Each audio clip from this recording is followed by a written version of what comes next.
वार शुक्रवार दिनांक 5 जुलै 2024. मित्र हो, वेळ होती संध्याकाळी 6:30 ते 7ची आणि याच दरम्यान एक सत्य घटना घडली. एक आरोपी पोलीस कर्मचाऱ्यांवर, पोलीस ऑफिसरवर आपल्या जवळ असलेल्या पेट्रोलच्या बाटलीतलं पेट्रोल ओतून त्यांना जिवंत जाळण्याचा प्रयत्न करतो. कोण होता हा आरोपी? त्याच्या पाठीमागं हे सर्व कृत्य करण्यासाठी कोण होतं? कुणाचा पाठिंबा होता याला?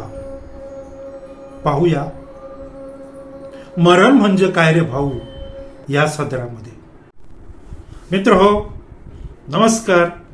मी दिलीप थोरात आणि आपण पाहत आहात माझे दिलीप थोरात ब्लॉग्स हे यूट्यूब चॅनेल. मित्र हो, व्हिडिओ जर आवडला तर व्हिडिओला लाईक शेअर मात्र करा आणि चॅनेलला सबस्क्राईब मात्र जरूर करा, कारण यापुढेही मी अशाच काही सत्य घटना घेऊन आपल्या पुढे येणार आहेत आणि त्या सत्य घटना आपल्यापर्यंत पोहोचवण्याचा प्रयत्न करणार आहे. त्यामुळं दिलीप थोरात ब्लॉग्स या माझ्या यूट्यूब चॅनेलला सबस्क्राईब मात्र नक्की करा. चला, ही सत्य घटना काय आहे ती पाहूया. आपल्याला माहीतच आहे की काही दिवसांपूर्वी पुण्यामध्ये कल्याणी नगरमध्ये जी काही घटना घडली त्यावर मी माझ्याच या चॅनेलवर एक व्हिडिओ टाकला होता. पब संस्कृतीचा नंगा नाच या नावानं. त्याची लिंक मी डिस्क्रिप्शन बॉक्समध्ये देत आहे. मित्र हो, तेव्हापासून पोलीस प्रशासन अगदी खडबडून जागं झालेलं आहे आणि जे रोडवर ड्रिंक अँड ड्राईव्ह अशी जी काही लोक आहेत, ह्या लोकांचा शोध घेण्यासाठी पोलीस रस्त्यावर नाकेबंदी करत आहेत. आणि अशा या नाकेबंदीतच शुक्रवारी दिनांक 5 जुलैला संध्याकाळी 6:30 7च्या दरम्यान एक या पुण्याच्या पोलिसांना एक महाभाग भेटतो. पाहूया या महाभागाने काय केलंय ते. या नाकेबंदीच्या मोहिमेत शुक्रवारी संजय फकीरबा साळवे हे महाशय अडकले. हे दुचाकी स्वार महाशय अडकले. बरं, अडकले तर अडकले. या ठिकाणी या महाशयांना काहीतरी फाईन पेनल्टी करून सोडून द्यायचं होतं. परंतु हे महाशयच यांनी तिथे पोलिसांबरोबर काहीतरी अतिरेक केला, काहीतरी वाढव बोलले. शेवटी पोलीस ते पोलीसच. मग त्यांनी असा निर्णय घेतला की या महाशयांना आपण आपल्या वाहतूक कक्षामध्ये किंवा वाहतूक नियंत्रण कार्यालयामध्ये फरासखान्याला जे आहे तिथे न्यायचं यांनी ठरवलं आणि या महाशयाची रवानगी फरासखाना पोलीस कार्यालयामध्ये म्हणजे पुण्यामध्ये तिथे करण्यात आली. महाशय हे सिद्ध झालं. त्या फरासखाना कार्यालयामध्ये महाशयांनी ड्रिंक अँड ड्राईव्ह चालू होतं, केलेलं होतं, हे सिद्ध झालं. फरासखाना पोलीस स्टेशन कार्यालयामध्ये आणल्यानंतर तिथल्या सहाय्यक पोलीस निरीक्षक शैलजा जानकर आणि हवालदार श्री सावंत यांनी या महाशयांची चौकशी करायला सुरुवात केली. या चौकशीमध्ये महाशयांनी टाकलेलीच होती, हे सिद्ध झालं. आणि ही सगळी गडबड चालू असतानाच, महाशयांची चौकशी चालू असतानाच महाशयांनी पोलीस कर्मचाऱ्यांच्या हातात असलेलं ई चलनचं जे काही मशीन आहे ते मशीन हिसकावून घेतलं. बघा किती डेअरिंग आहे, बघा किती धाडस आहे याचं, की पोलीस आपली चौकशी करतायत, आपण त्यांच्याच कार्यालयामध्ये आपण त्यांच्यावरच दादागिरी करतोय.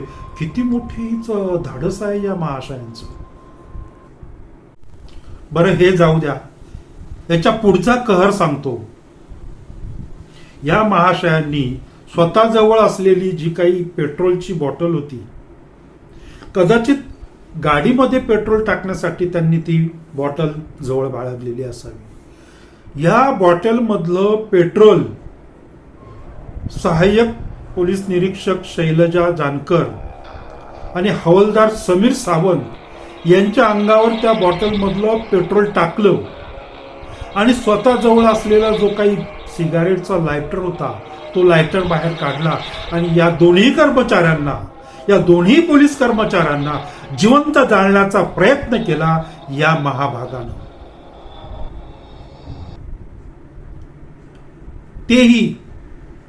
तेही त्यांच्याच कार्यालयात जाऊन. अरे कुठून आलं एवढं धाडस यांच्यामध्ये? या सर्वसामान्य माणसामध्ये एवढं धाडस येतं कुठून?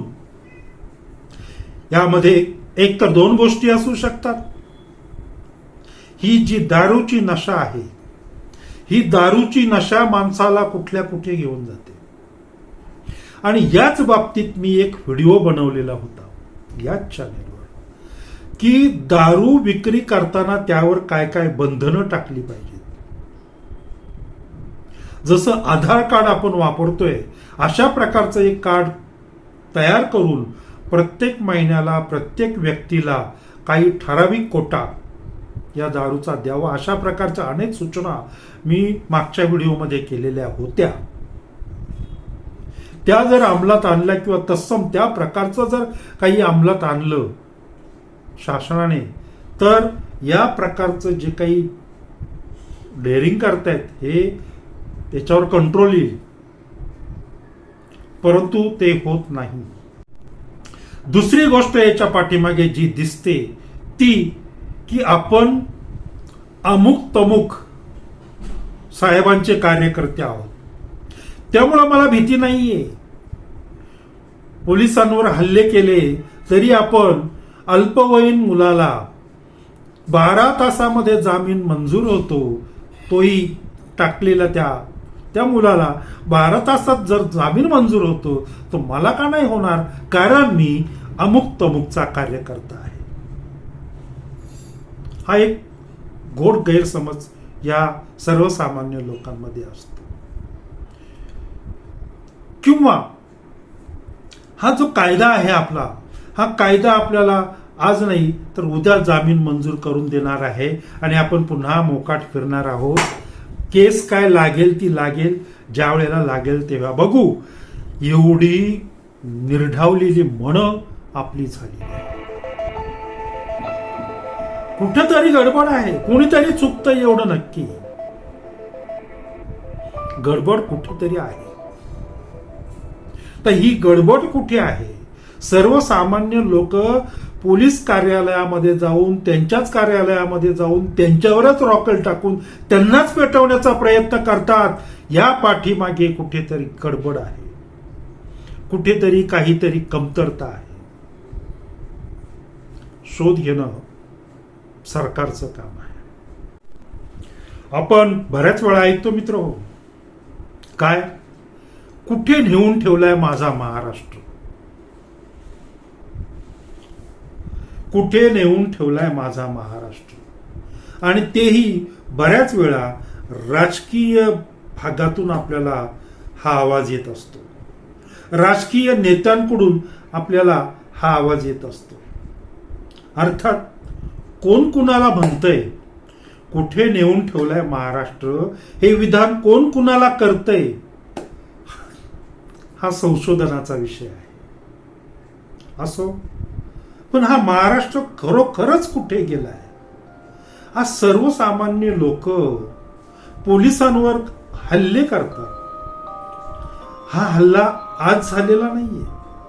याच्या पाठीमागे कितीतरी वेळा, अनेक वेळा ह्या महाराष्ट्रामध्ये या पोलिसांवर हल्ले होतात की जे पोलीस दिवस रात्र तुमच्या संरक्षणासाठी रस्त्यावर उभे असतात उन्हातानात बिचारे, त्यांच्यावर आम्ही हल्ला करतो. अरे हे धाडस येतं कुठून?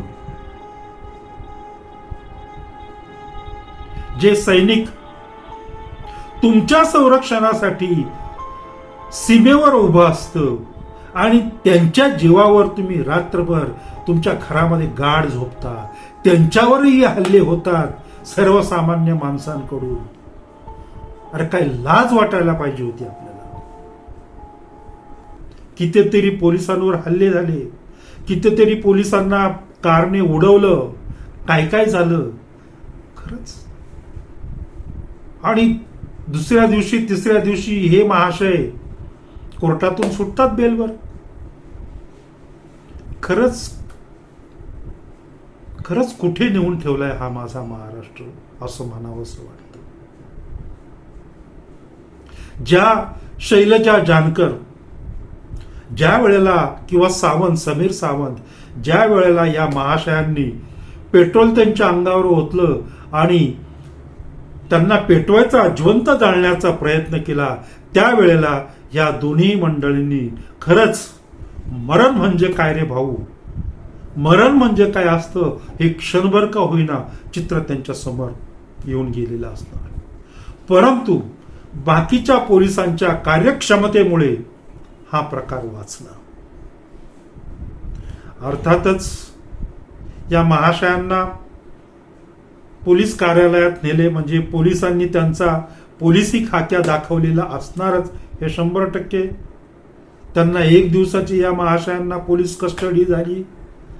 पुढे कदाचित त्यांना जामीन मिळेल आणि ज्या वेळेला जामीन मिळेल आणि हे महाशय त्या फराज खाना पोलीस कार्यालयाच्या समोरून जातील, त्यावेळेला ह्या बिचाऱ्यांना, या पोलिसांना काय वाटेल. फार भयानक प्रकार आहे हा. मित्रहो, कायदा, सुरक्षा व्यवस्था याची छेडछाड करू नका. ही सगळी मंडळी काहीही असलं तरी ती तुमच्यासाठी उभी असतात हो. सण वार कुटुंब हे यांना काहीही याचा आनंद घेता येत नाही. ते तुमच्यासाठी रस्त्यावर उभे असतात उन्हात, रस्त्यावर उभे असतात पावसात आणि रस्त्यावर उभे असतात हिवाळ्यात. थंडीने कुडकुडत का होईना पण ते रस्त्यावर उभे राहतात, ते फक्त तुमच्यासाठी. मित्रांनो, हे कसेही असो, चुका आपल्या आहेत, त्या आपण सुधारायला हव्यात. मित्रांनो, ह्या सुरक्षिततेचं तुमच्या भोवती जे काही कडं उभं राहिलेलं आहे, कायद्याचं तुमच्या सुरक्षिततेसाठी जे काही कडं उभं केलेलं आहे, त्याला छेडू नका, ही माझी नम्र विनंती आहे. मित्र हो, तुम्ही स्वतःची काळजी घ्या, तुमच्या कुटुंबाची काळजी घ्या आणि त्याचबरोबर तुमच्या लहानग्यांचीही काळजी घ्या. मी परत येतोय लवकरच अशीच एक सत्य घटना घेऊन तुमच्या समोर. तोपर्यंत नमस्कार.